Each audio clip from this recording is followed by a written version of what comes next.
Hi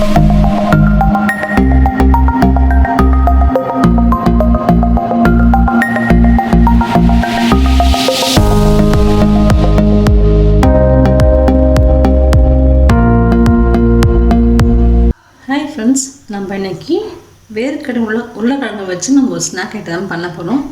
ரொம்ப சிம்பிளான item தான். நான் ஒரு பேன் எடுத்திருக்கேன். அதில் கொஞ்சமாக தண்ணி ஊற்றிக்கலாம். இது பச்சை வேர்க்கடலை இதே மாதிரில போட்டு வேக வச்சுப்போம். இது 5 நிமிஷம் வேகட்டும். வெந்ததுக்கப்புறம் நமக்கு நல்லாயிருக்கும். அது வெயிட் பண்ணுவோம். வேக வச்ச வேர்க்கடலையை நம்ம ஒரு பாத்திரத்துக்கு மாற்றிக்கலாம். நான் ஏற்கனவே உருளைக்கிழங்கு வேக வச்சு மசிச்சு வச்சுருக்கேன். நான் பாதி எடுத்துக்கப்புறமா வீடியோ கட்டாக இருக்கு, நான் பார்க்கல. இப்போ மறுபடியும் நான் உங்களுக்கு காமிக்கிறேன். மசிச்சு வச்ச உருளைக்கிழங்குல ஒரு வெங்காயமும் 2 பச்சை மிளகாவும் சேர்த்துக்கோங்க. அதோட இப்போ 1/2 ஸ்பூன் மிளகாய்த்தூள் போட்டுக்கலாம்.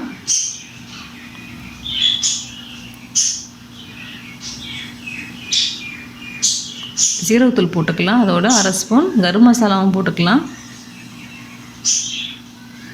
1/2 ஸ்பூன் சாட் மசாலா போட்டுக்கோங்க. 4 ஸ்பூன் மஞ்சள் தூள் ஆட் பண்ணிக்கோங்க. தேவைக்கேற்ப உப்பு ஆட் பண்ணிக்கலாம். எல்லாத்தையும் நல்லா கலந்து விட்டுக்கோங்க.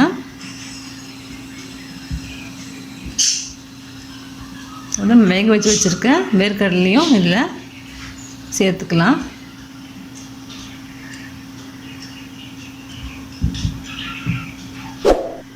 எல்லாத்தையும் நல்லா மிக்ஸ் பண்ணிக்கோங்க. நம்ம வேர்க்கடலை போடுறதுனால ஒரு டிஃப்ரெண்ட் டேஸ்ட் நமக்கு கிடைக்கும்.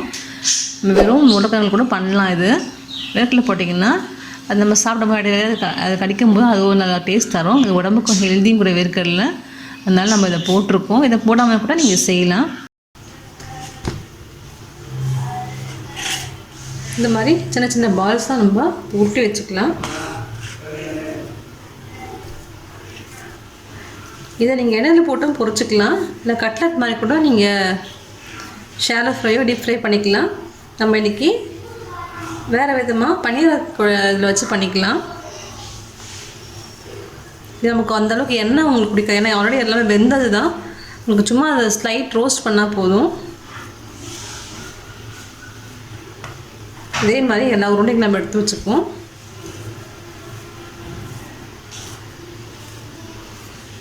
பாருங்க, நம்மளுடைய உருளைகள் ரெடி ஆகிடுச்சு. இப்போ நம்ம இதை போட்டு பொரிச்சு எடுத்துக்கலாம். பனியார கடாயை வச்சுருக்கேன். இது சூடாகட்டும். நம்ம இதில் கொஞ்சமாக எண்ணெய்களை போட்டுக்கலாம்.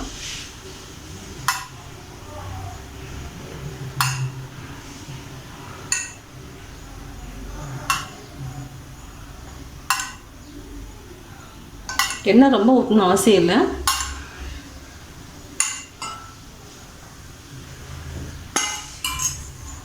சூடாகட்டும்.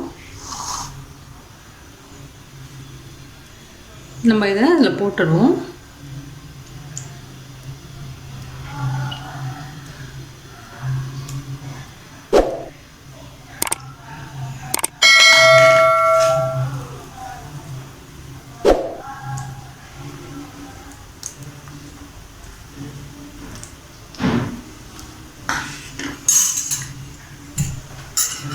மேலே கொஞ்சமாக லேசாக ஊற்றி விடுவோம்.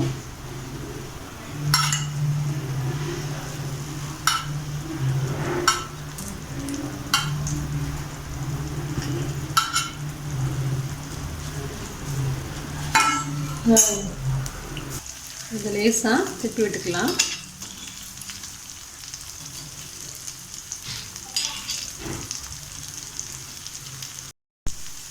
நல்லா ரோஸ்ட் ஆகிடுச்சு. நம்ம எடுத்துருவோங்க. பாருங்க, நல்லா ரோஸ்ட் ஆகி வந்துடுச்சு. அவ்வளோதான்.